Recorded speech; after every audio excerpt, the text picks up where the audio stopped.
Monty Ossenfort did some major roster building in 2025. What's the Cardinals' biggest strength going into the upcoming season, Johnny Venerable? Plus, get your barf bags ready. We break down the all-quarter century team from ESPN. PHNX Cardinals starts now.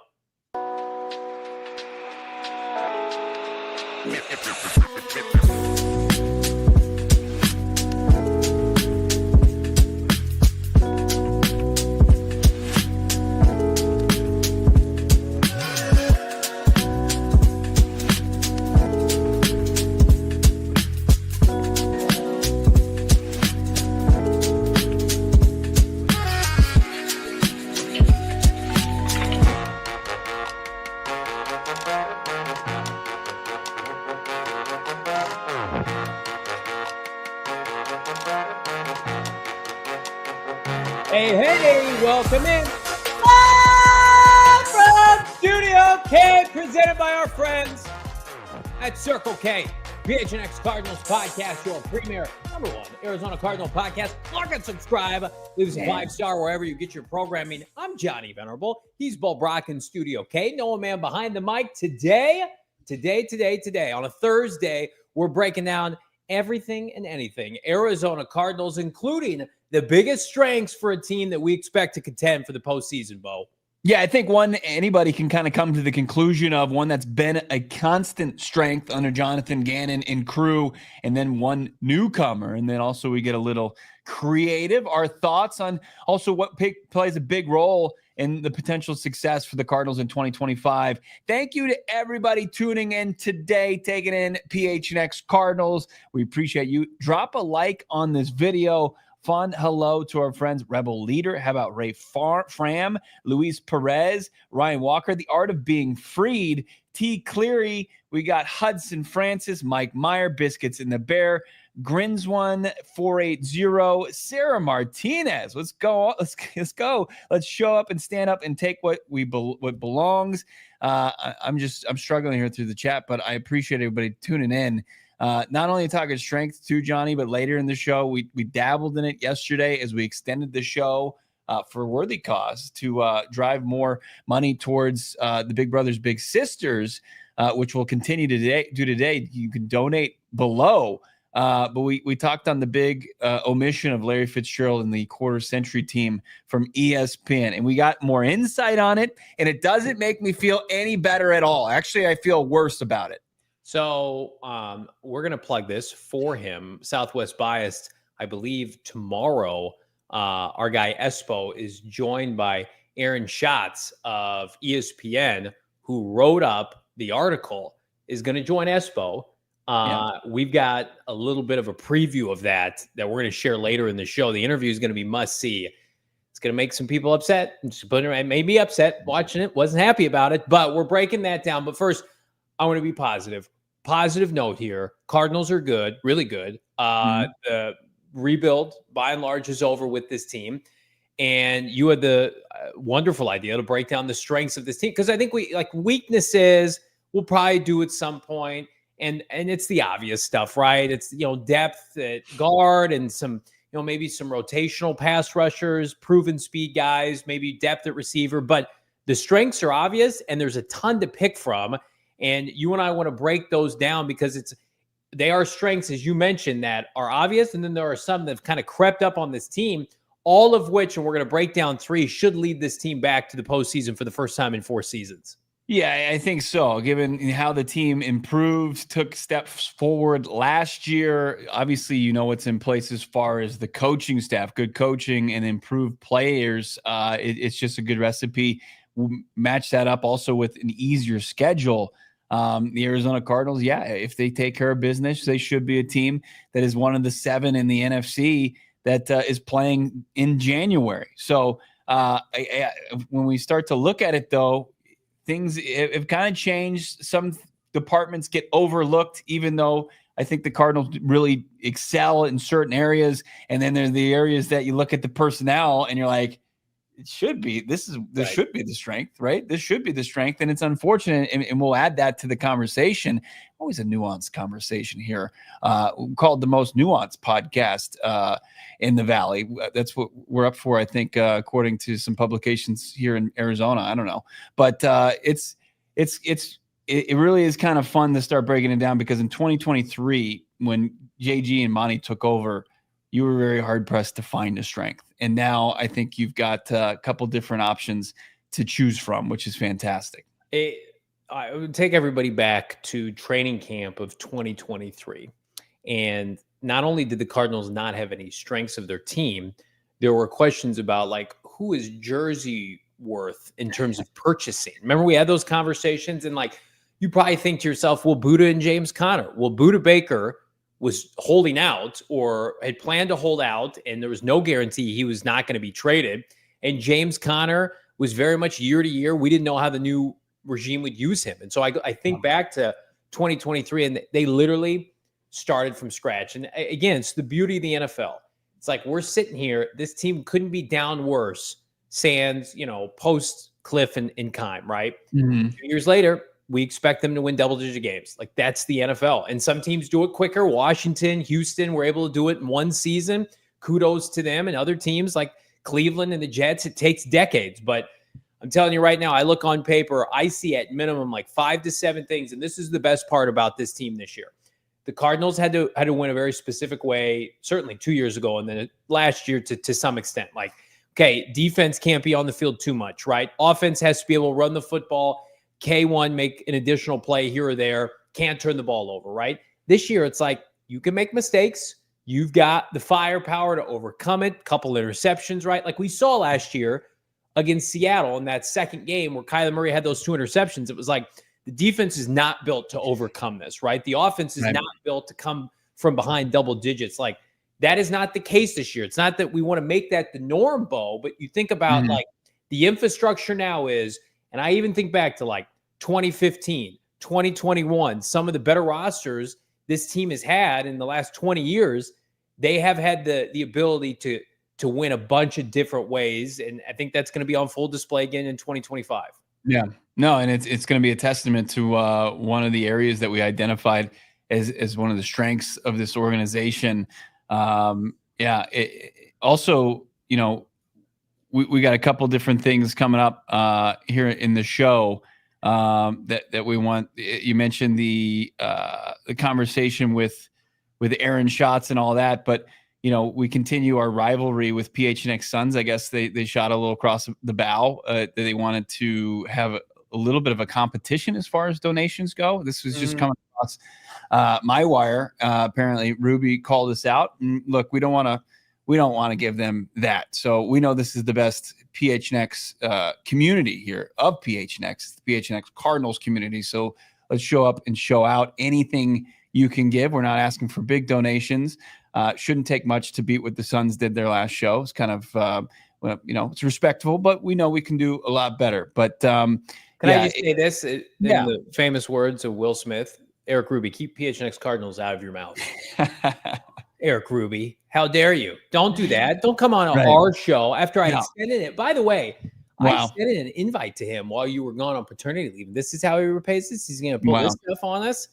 Just yep, that olive branch that you extended to him, he smacked out of your hand. Yep. I can't cut down. I'm not happy about that. So yes, please do us a favor. Get us to number 1 here at PHNX Sports. Donate below. Greatly appreciated. Any quantity, right? High, low, doesn't matter. Anything will help big brothers and big sisters. Now I'm fired up after that. Yeah, you should be. You should be. Also, you should be fired up with potential guests tomorrow that we're excited about. Once we confirm that, we'll let you know out there. But should we get into revealing what we have identified as the strengths of this Arizona Cardinals team? And then along with that, we can look at where we feel like they can stand to improve as well. Let's do the big 3, starting with number 1, Bo Brock. Kick us off. We going number 1, or are we going to go 3, 2, 1? I mean, I think I think they're all kind of even. So I don't know if it matters. I didn't make this list as it all being even. I think that there's one that stands out. Okay, all right. 3, 2, 1. Let's go with number 3. And this one is, I don't think one that's going to stand out right from the jump. But to this podcast, this humble podcast, it's the coaching staff. The coaching staff is one of the strengths of this team. We're going to learn a lot more about Jonathan Gannon, his coordinators going forward. But I thought what they were tasked with the first 2 seasons, they passed with flying colors. Most importantly, the head coach. But the A grade that they received in the NFLPA team report card, 90%. I guess of the players in the organization believed in Jonathan Gannon. That's a testament to JG. They were the second fewest penalties per game in the NFL last season. Johnny, that was not always the case. Under Cliff Kingsbury, they were always in the top 5. They actually were at the top of the league twice under Cliff Kingsbury. Not the case with Gannon and his coordinators, making sure he's got a very disciplined team. And then you look at just the improvement. The point differential improved from 2023 at minus 125 to plus 21 in 2024, which was the best in the NFC West. I think that those are a couple of things you can outline that really shed light on how you have trust in this coaching staff. It's the best coaching staff assembled since Bruce Arians and Todd Bowles walked the sideline 10 years ago. And it's a reason why, if you're an Arizona Cardinal fan, you've got immense confidence that this team can achieve something pretty special this year and onward. I think as long as Jonathan Gannon has adequate quarterback play, Bo, he's going to be in a position to contend every year. Like, I don't know what his ceiling is. He may not know. Like, I can't sit here and tell you that Jonathan Gannon's ever going to win a Super Bowl or contend and win NFC championship games. But I'm going to tell you right now, they're too well coached, and now the roster is too stable to ever be terrible. Sans, injuries, Kyler Murray's out. They got no quarterback. You can go from the penthouse to the outhouse, in the words of Bruce Arians, pretty quickly if that were to happen. But if all things are equal, that coach right there, you're winning 7, 8, 9, 10 games a year with an average roster. And we saw it last year, right? They were a coin flip away from winning 10 games last year with a roster 1.5 years into a rebuild. So to me, it's like, you saw what he did. They match up so much better now against the likes of Sean McVay.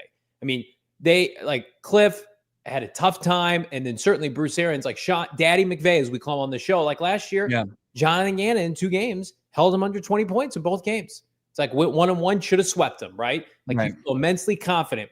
Smacked around San Francisco in both outings, did what they needed to do, certainly in Santa Clara, and then just mollywopped them in the finale. I know San Francisco wasn't a full strength, but who cares? The Niners hung a bunch of points on the Cardinals 2 years ago. Seattle is the area where, feels like 2 defensive head coaches, 2 high-level guys. Like, you need to be able to take care of business this year. But if you need a measuring stick for coaching, well, I think the NFC West has the best head coaches in the National Football League collectively, and they have for most of my adult life. And he has already shown that he is up to snuff competing and winning games. So it's easy. And then when he's putting together a roster where he can get Justin Fry at the snap of his fingers this offseason and retain a guy like Nick Rallis and Drew Petzing, it bodes well for this team to consistently contend because of this coaching staff.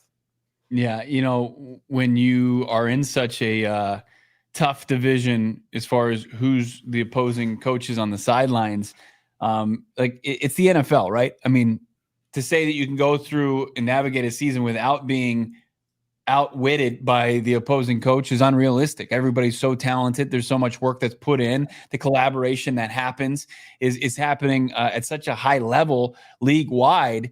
But to consistently be overmatched and outwitted, that's what happens to bad franchises. And I think there's a high confidence that Gannon has his coaching staff, puts them in a place to be successful week in and week out. And that hasn't always been the case here.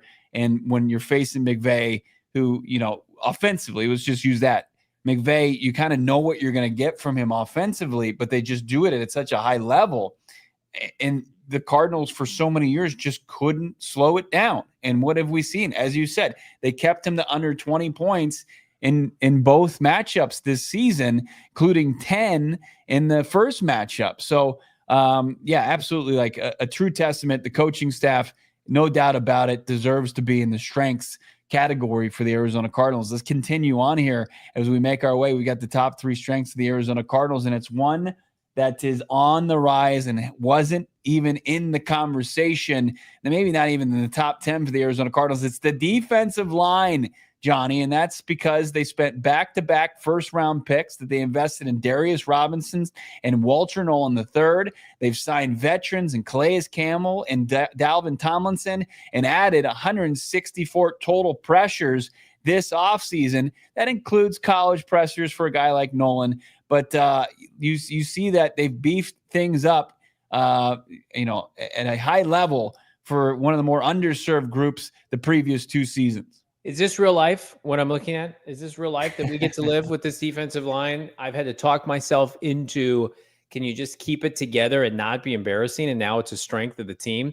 You've got 2 first-round defensive tackles, one of which routinely, you heard already on our show from the 33rd team yesterday, most people assume Walter Nolan should have been a top 10 pick. Okay. Then you've got 2 of the best defensive tackles over the last half decade in the NFL, Calais Campbell and Dalvin Tomlinson. Calais, by the way, second in run prevention for PFF. Then you consider, we're not even putting into the equation Sweaty J on this defensive line, or I don't know, B.J. Ojulari, who's their number 1 pass rusher, who's going to return from injury, or Baron Browning, who they traded for.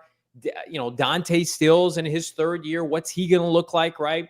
The depth is impressive. The high-end talent's going to show out. Jordan Birch, 3rd rounder, top 100 pick.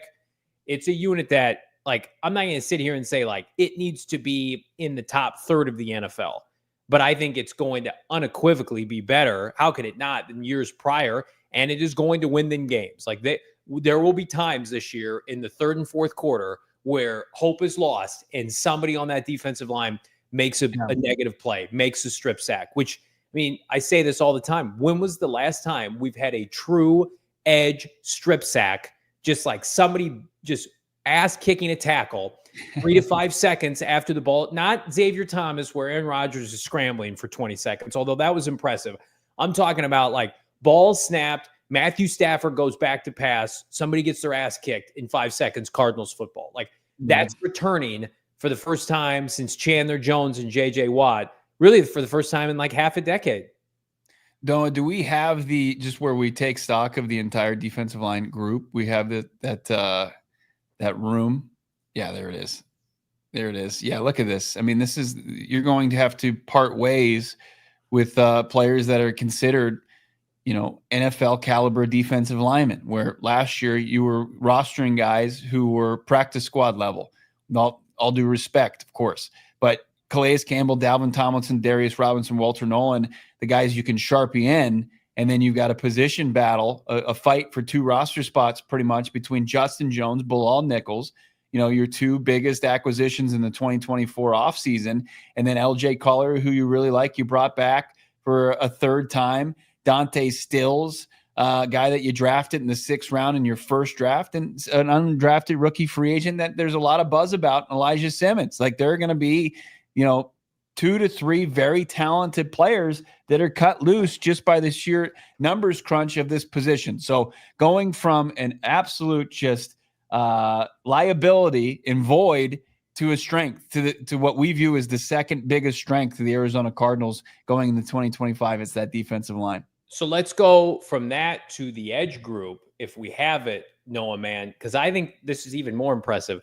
So look at the names on this list. This time last year in the offseason, okay, the Cardinals had B.J. Ojulari, Zaven Collins, Xavier Thomas. Ojulari was poised to be a 10-plus sack guy, got injured. Zaven Collins has just been what he's been, and Xavier Thomas was kind of an afterthought. So then they've brought in, I don't love Baron Browning. I like him a lot more with this group now. Sweat gets over $50 million. Jordan Birch is a top 100 pick.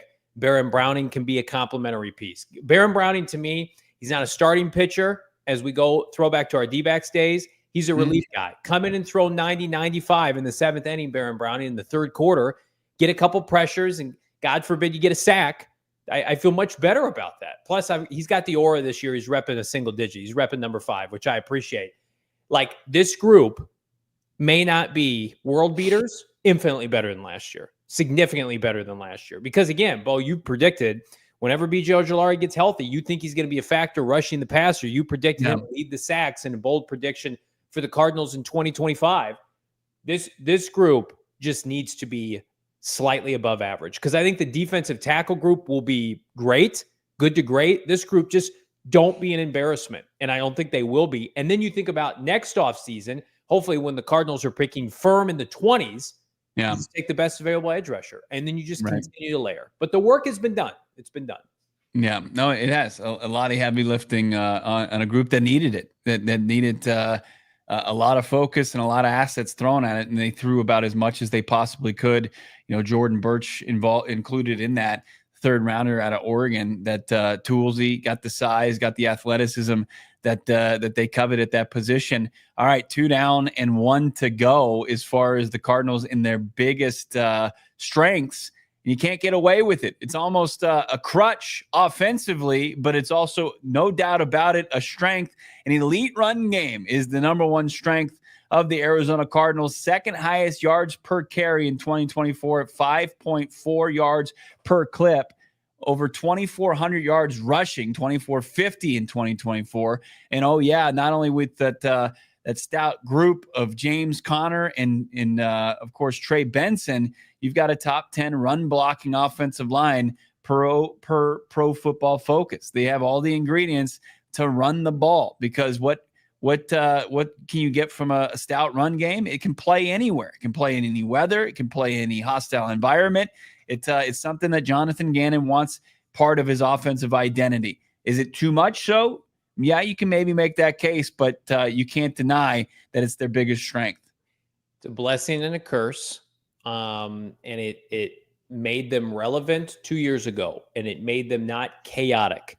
And people are probably sick of hearing me say this.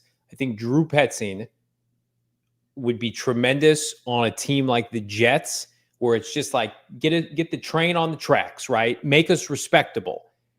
Now we need to see Drew Petzing take this run game and then let it elevate his passing game. Because the unfortunate part about this, I mean, look at these numbers, Bo.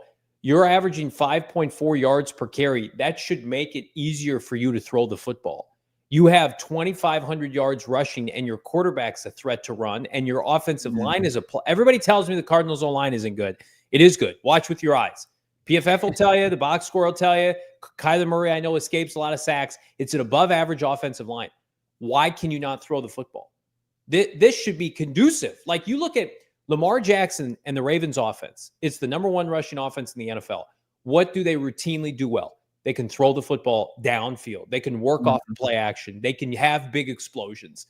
It's not nickel and diamond, Bo, for 5 to 7 yards down the field. This team, in my opinion, the infrastructure is there because of this running game, but they have to find a way to not be as reliant on it, especially late in games, because you have to go for the kill shot sometimes. And we saw this team last year, unfortunately, just say, oh, we've got a 3 to 7 point lead in Minnesota. Run the ball, run the clock out. It's like, no, go for the throat, man. Use the run game to your advantage. So anybody could have told us in the chat. We got 200 people watching live. Smash the like button. You guys know it's the best thing they do, but don't make it a crutch again here in 2025. Well, yeah, let it help you create an advantage in the passing game. Yes. As you said, like, let those boxes maybe stack a little bit, creep up, and try to slow down James Conner, Kyler Murray, Trey Benson, and then you should be able to get some opportunities downfield. That's the way football's worked since the inception of the forward pass. Like, that's how it should go. It shouldn't look as tough as it did driving the ball down the field in 2024. So yeah, can you take a clear advantage and work it more so in your favor? I'd say yes. And I think that's what a lot of, the show included, this fan base wants to see from their play caller, is them turn something into a big time advantage that they can take, really make opposing defenses regret, having to pick their poison. But, it plays in the Kyler Murray, that plays into Marvin Harrison Jr., that plays into Drew Petzing's hands in order to do so, because I think that they're doing it as well as they can. They like, not only are they getting a top 10 blocking performance according to Pro Football Focus, but matched with James Conner creating as many missed tackles as he did last year. Kyler Murray, as you mentioned, with his ability to get out and run, and he said he wants to do it even more so. It's all there. It's not just like, hey, we're a good running game because we've got a all-star or Pro Bowl running back. Like they've got several different variables that play into that. Yeah, you mentioned pick your poison. From picking your poison to maybe visual poison, we're going to break down the all-century team, the quarter-century team, plus Frosty Takes. PHNX Cardinals continues. The NBA Finals could be coming to an end tonight. Don't miss out on making big bucks with our friends at Bet365. Got a new promo dropping exclusively for the finals. And again, this could be your last chance, so take advantage. Customers have a chance to win a jackpot up to $100,000 in bonus bets with the first play fortune. I wouldn't even know what to do with $100,000 in bonus bets, but you can enter for a chance to win that jackpot in bonus bets. You got to place a 3-leg same game parlay, and there are 3 legs to pick from: player to score first basket, player to get an assist, and the first rebound. If you hit on those, you're going to be eligible. Log into your bet or sign in. Use the bonus code, of course, PHNX365. Deposit $10 and place your 3-leg same game bet for a minimum, just $1. Whatever the moment, it's never ordinary with our friends at Bet365. You got to be 21 years and older, physically located here in Arizona. If you were someone you know has a gambling problem, wants help, call 1-800-NEXT-STEP. Text Next Step to 53342 or in the app only. Terms and conditions apply. Opt-in is required, Bo. Love that from Bet365. Elite is an elite as a Frosty. Johnny, I took my 3-year-old for his first Frosty last week. Couldn't have loved it anymore. Frosty fans, we're all Frosty fans, right? Wendy's, they love those classic chocolate vanilla Frosties. Buckle up, though, because they got a brand new lineup coming your way. Just like the Arizona Cardinals defensive line, they got some big-time players, some PTPers, Frosty Swirl, Frosty Fusion flavors, and yeah, they're just as good as they sound. Let's break it down. Noah hooking me up. Oh, sorry, Johnny, no Frosty for you. You're going to have to go after your show. But, Hey, we got Oreo brownie. We don't eat on air here. Caramel crunch. Oh, yeah, we do. For this segment, we do. Pop-Tarts, strawberry. So good. So who are you? Strawberry swirl, caramel crunch, crazy person, Oreo brownie, diehard, whatever the Frosty vibe, they've got one waiting. Late night cravings, Wendy's got you covered. Of course, lots of their locations are up and running late night. Got to be Wendy's. Participating U.S. Wendy's hours may vary by locations. I'm going to continue and enjoy this Frosty treat. Thank you, Noah. You're the worst. You're not a good friend. You are a bully, Bo. Shaft. No, you had yours earlier. Which one did you have?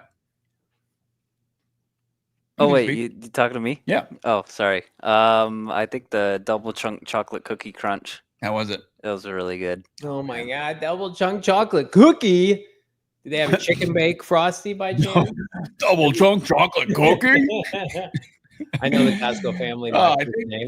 Is their time over? I haven't thought about them for a couple weeks. They're in hibernation before football season. We're keeping them on ice right now. You're enjoying a Frosty. I'm glad, because you're going to have a bad taste in your mouth here in a second, because as we teased yesterday, the ESPN released a ghastly abomination of a quarter-century team, and there are so many egregious omissions, but none bigger than one Larry Fitzgerald. So ESPN, unfortunately, laid out basically a wet fart of wide receivers. And again, a lot of them are notable. 8 spots, though. Put this one down after that. Sorry about that. It's just, I get so fired up talking about this. Yeah. Larry Fitzgerald was omitted for 8 other receivers. And here's the quarter-century team. I think we've got it here.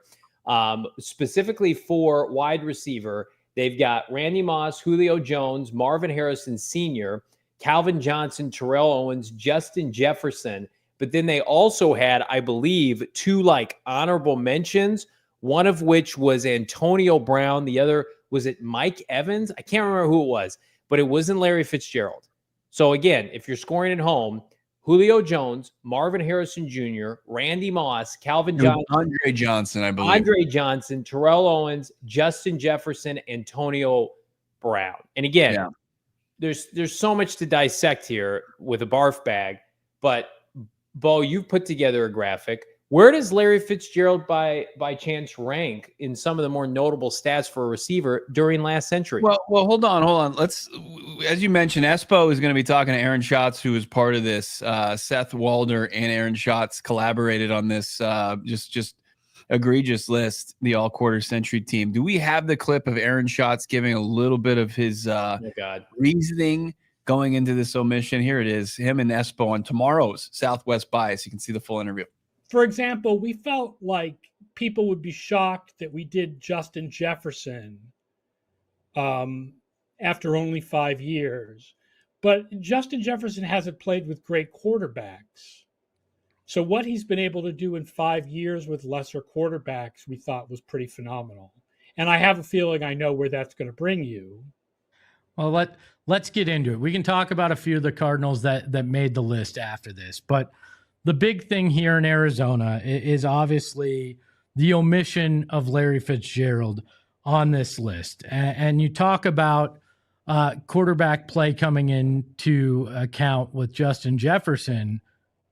Larry Fitzgerald played with 16 caught passes from 16 different quarterbacks, 14 of which barely justified being NFL quarterbacks.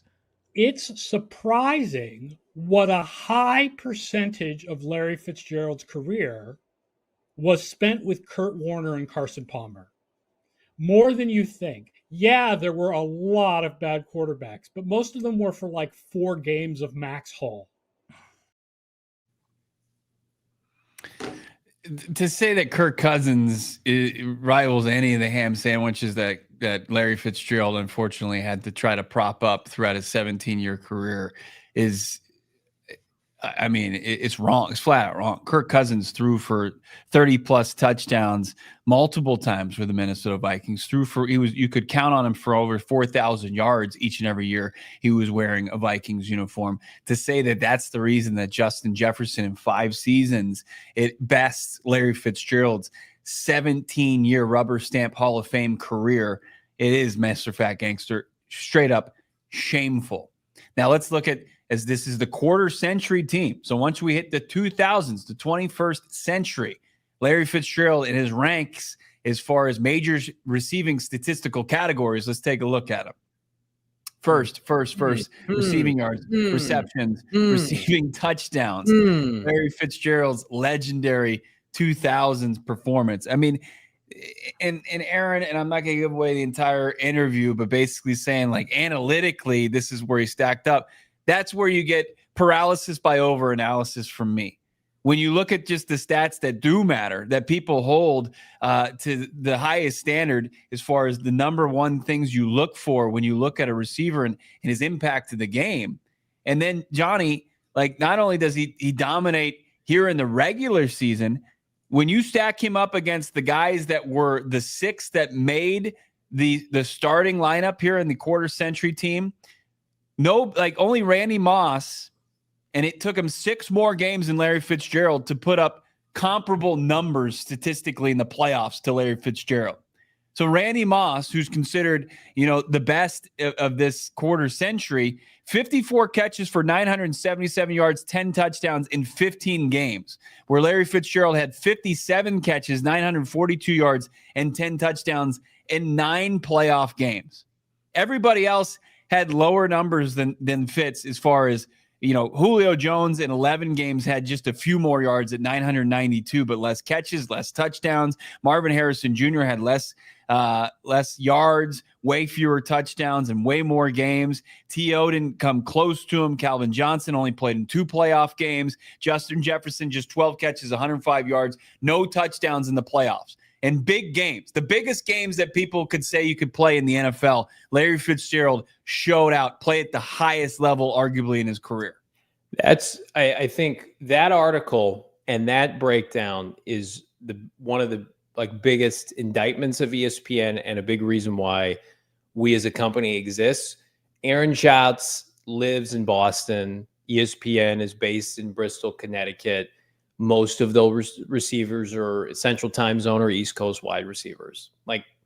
It's a fact of the reality. The NFL spans the entire continental United States. It is, Ray. It's East Coast bias. And so in a weird way, I'm grateful that kind of garbage exists because it gives us life as a company, as a network, because we know how underserved Arizona is. It's just one of the most egregious takes I've ever seen in my life. Larry Fitzgerald, how many of those wide receivers are going to be first ballot Hall of Famers? maybe half max, Larry Fitzgerald is going to be a first ballot Hall of Famer. His peers and his coaches and his head coaches around the NFL executives are going to say, well, that's a no-brainer. But it's not a no-brainer. You want to pull out your calculator and say that, oh, it wasn't good enough because in 2020, 2008, he had Kurt Warner. We had Kurt Warner at the downturn of his career for about a 2.5-year span. Last time I checked, Larry Fitzgerald played for almost 20 years. He had Carson Palmer for about 2.5 seasons when you consider injuries at high level of play. I mean, like most of the time, I would say like maybe less than half of his career, he had solid quarterback play. And then everything else was either average to below average. And I saw him make a lot of average to below average quarterbacks look great.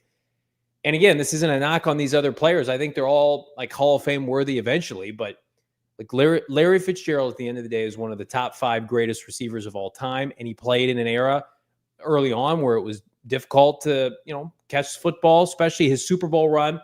What he did to the Steelers, how's this for analytics, Aaron? What he did to the Pittsburgh Steelers, they hadn't given up 300 yards all season. And he had almost, $150 in the Super Bowl by himself. Cardinals put up over 300 yards of offense through the air with Kurt Warner that day. Those are analytics. He went on Jake Delhomme's birthday and took the soul out of the Carolina Panthers. He scored 3 touchdowns in the first half against Brian Dawkins and the Philadelphia Eagles. Like, I don't need – Justin Jefferson's a great player. Justin Jefferson has not had a tenth of the career that Larry Fitzgerald has had yet. He has not had big-time postseason play. I was in Arizona this year, and yes, a lot of it was Sam Darnold. I didn't have one highlight of Justin Jefferson against the LA Rams this year. Not one. Larry Fitzgerald. A non-factor. He was a complete non-factor. Yeah. But, oh, my God, because he lit up, the Atlanta Falcons on a random Sunday for 250 yards, got to put him ahead of Larry Fitzgerald. It's not all about the statistics, and that's the beauty of the NFL. Baseball, analytically driven, almost to a fault.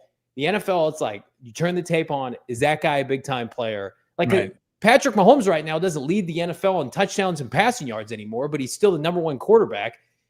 But then you look at that graphic, and he's number 1 across the board. I don't know what more you want. That kind of stuff is, hey, I'm ESPN. We're ESPN. How do we stay relevant? Because this was the biggest omission. There are other fan bases that had their cases that likely should have been made for their players. It just, I don't want print journalism to turn into whatever the hell this is, respectfully.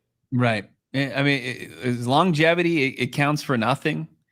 And straw man arguments about Justin Jefferson and poor quarterback play, which is not true, and saying, hey, Larry played with more, had more years than you would think with those 2 players. No, he did not. Both veteran quarterbacks dealt with injuries, and Kurt Warner walked away before it was too late for him, and Carson Palmer suffered more injuries, after their NFC Championship run in 2015. And also another thing like that these receivers, most of them didn't do was reinvent themselves like Larry Fitzgerald did. He went from playing outside to playing primarily in the slot under Bruce Arians and reset franchise records of his own, after the age of 30. Like, I don't think you're going to be able to find, you certainly didn't find the longevity with Andre Johnson, who was an alternate on this, a practice squad guy. I mean, you can't even give him a token practice squad. And I almost think you might as well just leave him off the list anyway. Right. It's almost better that they didn't do that. Yeah. It's to put I'd take off Julio Jones. I would take off, all due respects to Junior. I would take Marvin Harrison off of this. And I would take, probably Justin Jefferson. I would take Andre Johnson off of it too. Yeah. Yeah. So, I mean, it's T.O., Calvin Johnson, Randy Moss, Larry Fitzgerald. Those are the big 4. And then whatever else you want to fill in behind that, go ahead. Like that's Randy Moss, Calvin Johnson, T.O., Larry Fitzgerald. And then anybody else. Like, you want to mix in Julio. Julio had a good postseason. Antonio Brown, I don't care. Like, just really, really unfortunate for ESPN that it's like we're going to try to get clicks and talking points with this.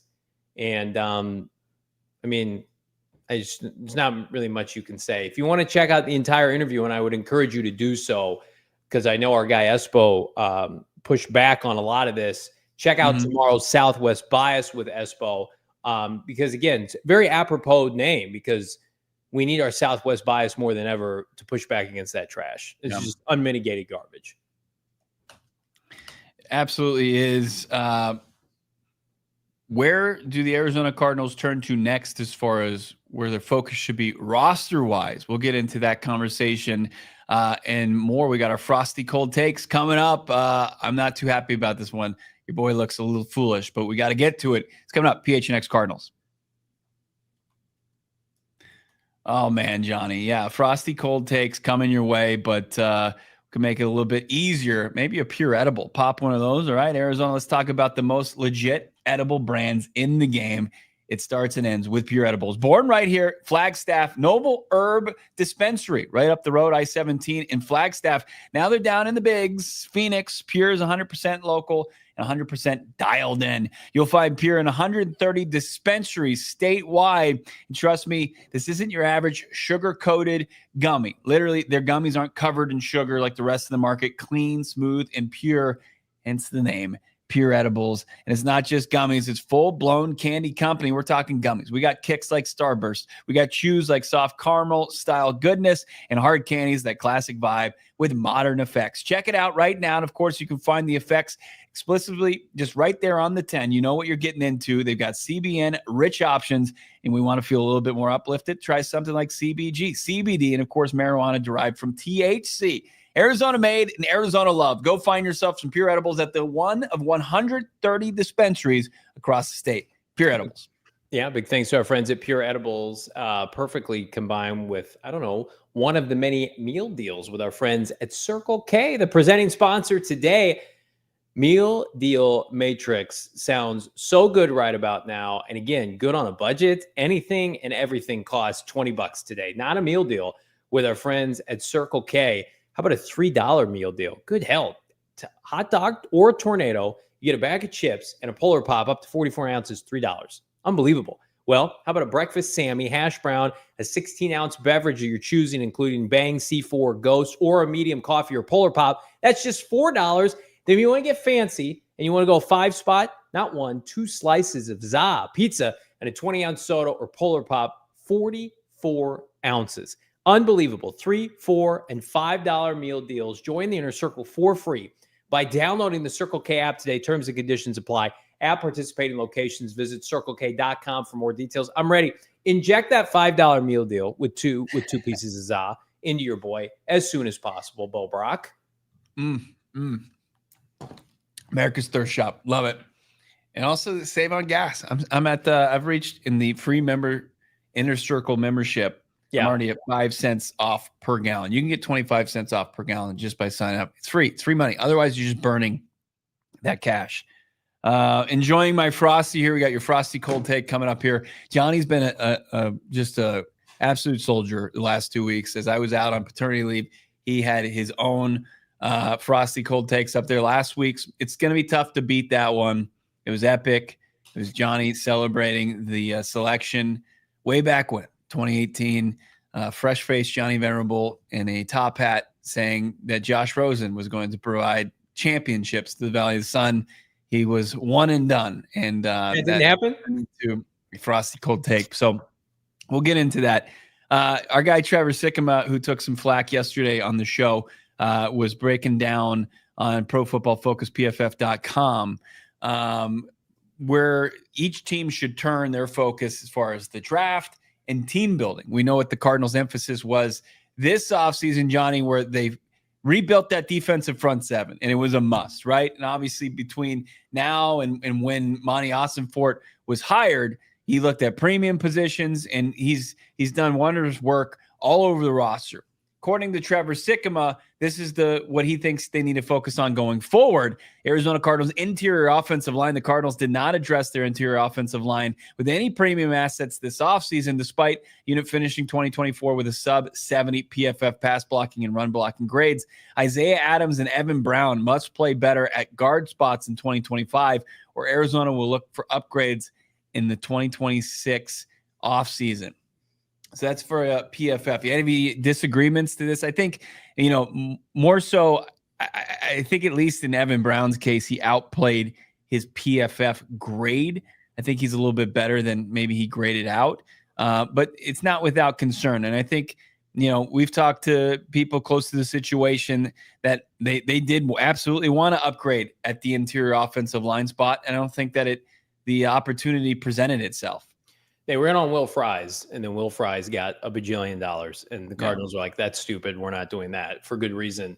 They are going to be in a position where, not at 16 local media, but next year at the end of the first round, hopefully, if they want to take best available interior offensive lineman, flip and do it. You don't take one at 16 when you need all the defensive linemen still over Walter Nolan.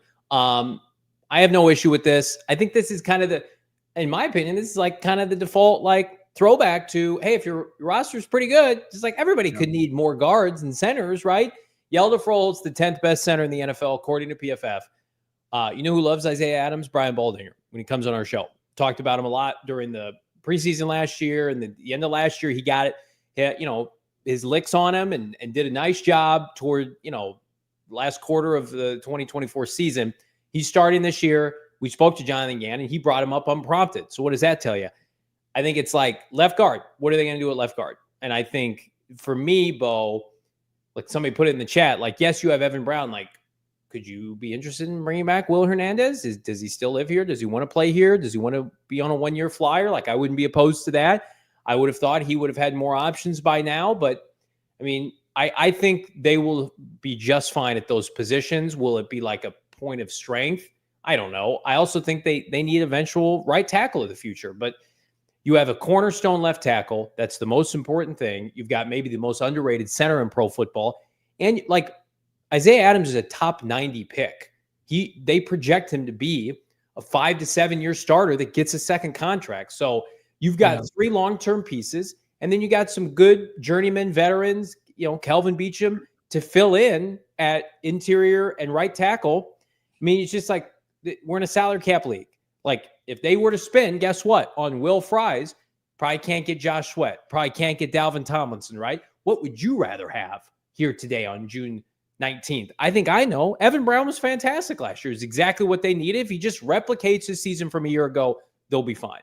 Yeah. I mean, I think there still is going to be the want for a war daddy guard going forward. And, there's obviously a lot of confidence in Adams and also the center position in Yelda Froholt. But we know how Monty Ossenfort wants to build this roster. And I think even if they got to the point where they're sitting there at the end of the first round, I don't know if he's going to utilize a first round pick on an interior offensive line. He's going to invest in the trenches, no doubt about it. But maybe I think the right tackle position is a spot that he'd be willing to utilize a premium pick like that. But then once you get to the second round, you're not dealing with the 5th year option, all that money up front, that then you would start to look at the guard spot. But yeah, I see that. And I still, like, as much as we were complimentary of or excited about how the edge room projects, I still love to see, like, if we're talking about premium draft capital, like them go out there and get an edge rusher. And I think that the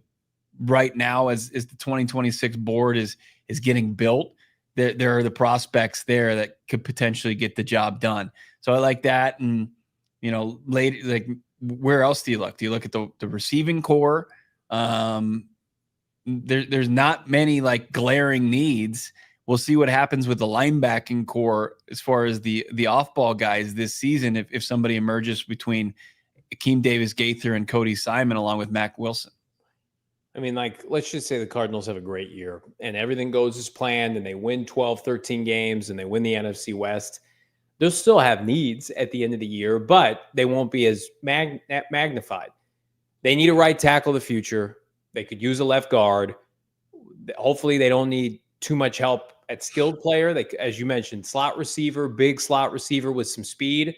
But outside of that, I mean, like, defensively, they have churned this bad boy. I would say edge rusher, you can never have enough. But, I mean, that's what we've been harping on for months. Like, the rebuild is over. This team is good enough on paper. Kyler Murray plays the way he needs to play to win double-digit games. And then, there are going to be guys like Taylor Demerson and Isaiah Adams, these players that are going to pop that are mid to late round picks. I'm excited to see that. I'm excited to see a Frosty cold take right after this with Bo Brack. But first, I'm excited to tell you about a way to be smart about temperatures that are reaching triple digits here in the Valley. Do you know half your energy costs come from cooling and heating? Well, friends, with summer here, it's time to get smart about savings. A smart thermostat can help manage your energy bills. Smart thermostats can work with APS rate plans to maximize comfort and convenience while minimizing your energy costs. If you're on with the APS time of use plan, use your smartphone mobile device to automatically adjust the thermostat to take advantage of lower cost peak hours. I know I'm hot as hell at the right at the end of the day, and I want to pump that bad boy down, but I want to make sure I go to the app and think about smart savings. Right? Nobody likes a $600 heating and air bill. But if you're not sure about smart thermostats, you're not sure how to get started, the free install is available with the APS Marketplace. If you already have a smart thermostat in your home, you can see if it's even eligible. It might be for cool rewards. Find instant rebates, discounts, special offers on smart thermostats, energy-efficient appliances, and more at marketplace.aps.com. You got to be an APS customer. Shipping and taxes apply. Other restrictions. Again, check them out. marketplace.aps.com for more info. What's better than getting into your home? You got an ice cold Frosty, and you just got the AC cranked, man. And it's you're beating the summer heat. What, you hit 116 today? It's necessary. Get that smart thermostat. It's going to save you money. Also, let's talk about the home floor advantage that we get from our friends over at Empire Today. They can help you make it happen. Not those big box stores, though. You go to a big box store, and you are in big time trouble. Never ending aisles. You can't ever find what you want, and you're not getting any help from the employees right there. Not going to happen with our friends over at Empire Today. They are flooring experts. They are flooring savants. They know exactly what to do, how to match your flooring with lighting, furniture, wall colors, whatever it may be, hardwood, laminate, tile, carpeting. They've got it all for you, and they got the people that are going to help make it happen. Upfront pricing. Check out the virtual floor designer. All you need is a smartphone. You can see what the new flooring would look like in your dwelling. Schedule your free in-home estimate today at empiretoday.com/PHNX. That saves you immediately from the jump $350. Use the promo code PHNX to get that $350 off your project. Restrictions apply. See empiretoday.com/PHNX for the full details. Smash that like button. The time has come for Bo Brock's Frosty Cold Take. And this one pains me. Yeah, presented by our friends at Wendy's. This one pains me because this isn't like a fun, that's funny because that's a Frosty Cold Take from like half a decade ago. This one cuts deep because it's a fresh wound, Bo Brock. It's fairly recent. And it's a very fresh wound. We're not all none of us don't have any blood on our hands. Maybe young Noah. Noah's he's not complicit in this crime, but Johnny, myself, and we brought Damon down with us. Let's just roll the tape and we'll talk about it. So you're telling me we're pretty unison. Cardinals coming out of the bye are going to be 4-1 in the second half of the season and somehow get to 10-5. That's the brilliance of coming out of that tough stretch 6-4, because we knew that this schedule, like this matches up with our forecast back in May. It does. I mean, outside of the Vikings, it's called playing with house money. These are who we thought they were. Well, I think we thought the Vikings would be like, oh, you know what? I think that the Seahawks will surprise some people. Shane Diefenbach. Yeah, but kicked him off. We kicked him off this pod a long time ago. Shane, get real, bro. Geno Smith. So Damon's got the Cardinals 5-0, which I would sign up for. 4-1 post bye gets us to 10-5. It's crazy that the Cardinals potentially will be 10-5, and the playoffs are not a sure thing. Isn't that nuts? Where's the narrator? Morgan Freeman. They did not go 10-5. They went 2-5 down the stretch. They went far from 4-1, 5-1, 6 and what do we have? 6-1. Yeah, that was rough. We went into the bye week and we were doing some shows. We were about as high on our horse as we possibly could be. Thinking that the Cardinals they were out of the tough part of their schedule and we're just going to slide down into the playoffs. Yippee! And go and just ride their way to double-digit wins. Man, was that a frosty cold take from your boy. That sucks, man. I hate that. That is hurtful. I hadn't watched that clip until it just aired I don't want any part of that. That was brutal. We aren't wrong, though. They were like overachieving. They had just beaten the hell out of the Bears and the Jets. Those games were not competitive.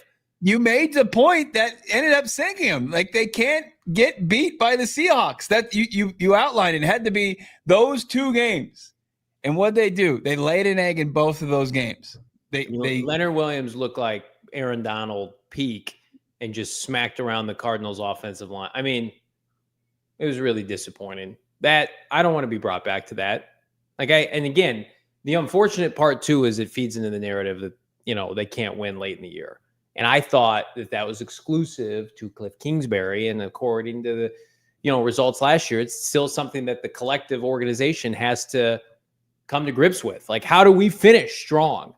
And it's like, spare me like, oh, it's the weather, it's this, it's that. Like, no, like they played in a dome against the Vikings, had a lead for 3 quarters, couldn't finish the job. Went to Carolina, dicked around that game. Officials were terrible, lost to a bad Panther team.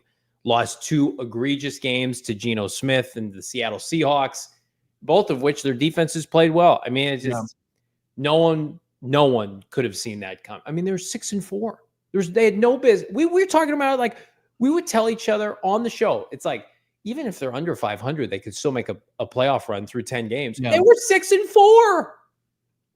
That entire episode that I combed through. Oh my God. So it was a frosty cold take factory. It was the frosty cold take machine that they have at your local Wendy's that you go in and say, hey, I'd like one of your many unbelievable Frosties. And we're just there, and it's just you and me just spouting off wrong take after wrong take. And the chat, yeah. I mean, everybody in the chat, I remember it. It's like 10 wins, 11 wins, 12 wins. It's like, wait, fool me once. That's why this year, although if they start fast this year, just give me the gallon of Kool-Aid. I'll be drinking it. I'll be pouring it all over myself during the post-game show. I want to believe they look so good.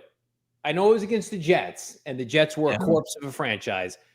They made the Jets and the Bears coaching staffs look like high school staffs, like 1A football high school staffs. And I'm like, well, certainly they can find 4 wins in the next 7 games, 2-5. They didn't show up against the Seahawks like you had warned. Off a bye. And then they dropped that Carolina game so bad on the road against I know they were trending. They were going a little bit in the right direction, but they had no business losing that football game. And redemption week 2 this year. They can't let that Carolina curse or whatever it is continue to follow them around. That has to be a mud hole game where you just stomp one in the Carolina Panthers. Stomp that like button. Smash it, if you will. Noah Mann, how many donations today on a PHNX Cardinals Thursday for Big Brothers Big Sisters?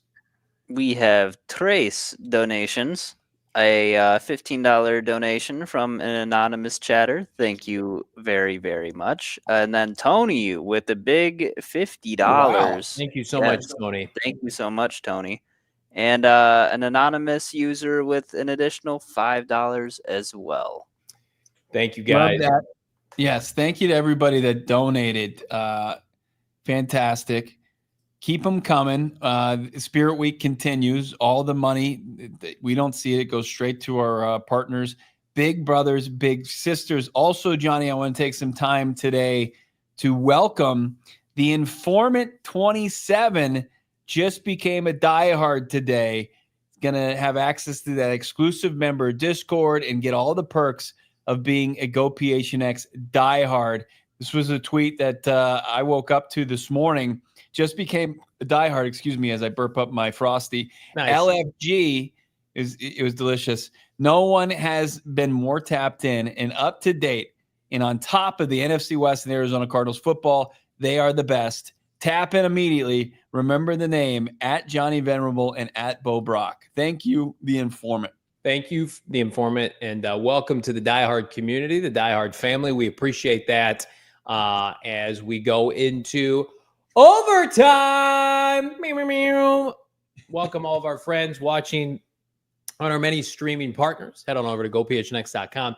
So, are you offended by that comment? Did you see that about Noah? I didn't. What was it?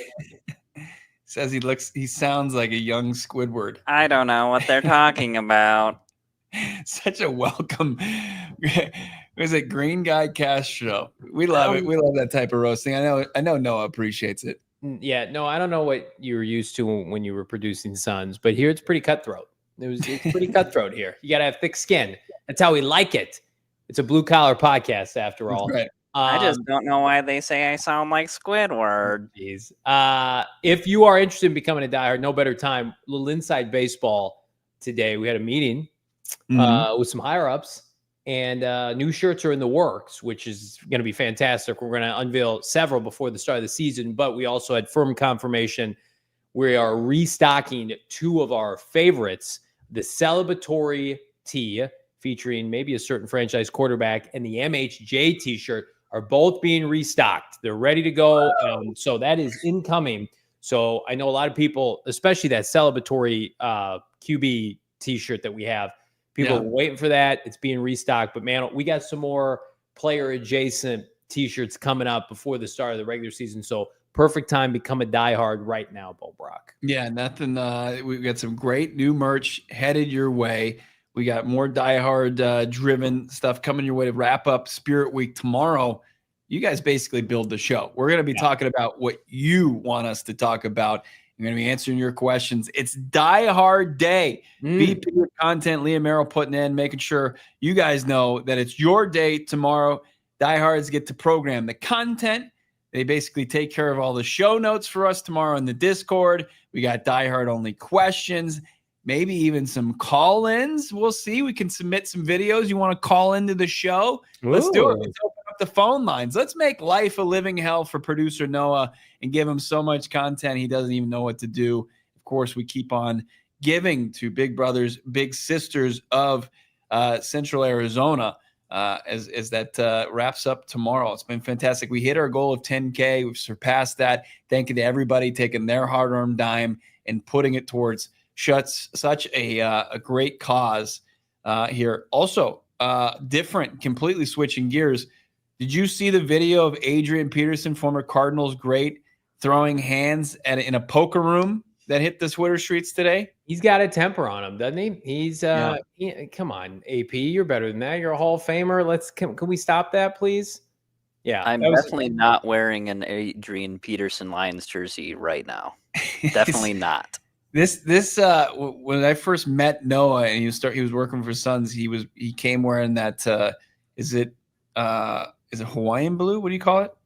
Honolulu blue Lions jersey, and like 28. That's not Jahmyr Gibbs. Who's 28? And then it has Peterson on it. I thought it was like a DB or something.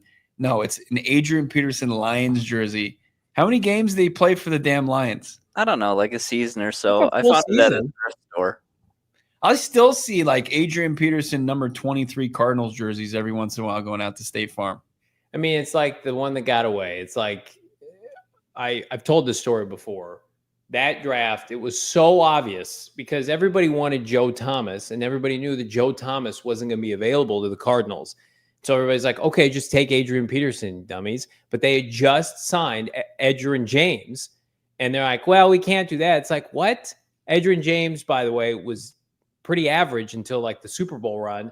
And so they're like, we'll just go next best tackle. And it was Levi Bust Brown, one of the worst picks in France. I mean, we talk about Andy Isabella, DK Metcalf. I mean, that's turned up to 11 is, Adrian Peterson, Hall of Famer, over, in my opinion, one of the worst picks in franchise history. And what makes it even worse is if the Cardinals, I feel very confident about this, Bo, because that was in the 2007 draft.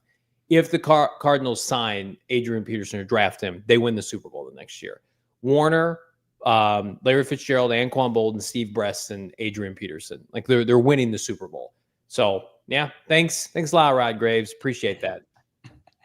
Just didn't know which way to pivot. Oh, we'll just take the next guy at the position. It's like, just go down. We need a left tackle. It's like, nope, don't do that. Never. That's the most impressive rookie. Like people love Saquon now. In my opinion, it's not even close, comparable. Like Adrian Peterson is a runner, different avenue. Adrian Peterson, Steve Keim tried to get it right, only He loves 10, telling that 12 years story. down the road by picking him up for like a 6th-round pick from the Saints. And he ended up donning the Arizona Cardinals uniform for a couple faithful games. Was that 2017? Yeah, when David Johnson got hurt. He had that debut game against the Washington football team. And Oh, man. Is this guy turning back the clock? Nope, just a one-off. It's one-off. That 2017 Cardinal team and 2016 team, those teams were hampered by injury, and that undid Arians in Arizona. Unbelievable work today from Noah on the back half. Great graphics. We looked at the Cardinals' strengths. What do you think is the Cardinals' biggest strength? Drop a comment here on this episode, PHNX Cards, and take part in building tomorrow's episode of PHNX Cardinals. If you're already a diehard or become a diehard tonight, go PHNX.com.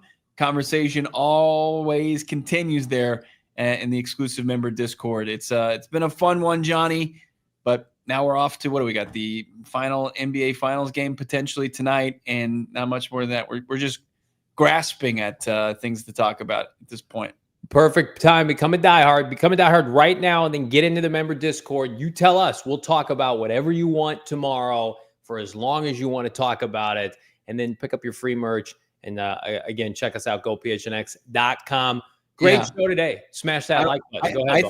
I think start submitting your videos to the Discord tonight, and we'll incorporate them in the show. We'll have our first call in Open Lines Friday here on PHNX Cardinals.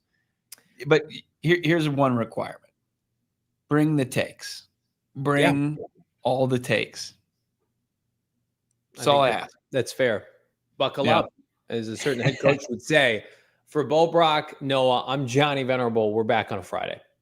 We all silly like the mayor.